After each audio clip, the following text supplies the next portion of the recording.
আসসালামু আলাইকুম, welcome to Yasmin recipes. আশা করি আল্লাহর মতে সবাই ভালো আছেন। ওলকচুর গাছের ডাঁটা কে কে খেয়েছেন বা কে কে জানেন রান্না করে খায় অবশ্যই কমেন্টে জানাবেন।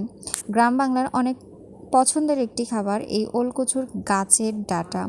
তো প্রথমে আমি প্রেসার কুকারে তেল, পেঁয়াজ, ইলিশ মাছের পিস নিয়েছি, লবণ এবং হলুদ স্বাদমতো দিয়ে এর মধ্যে আদা, রসুন, মরিচ বাটা,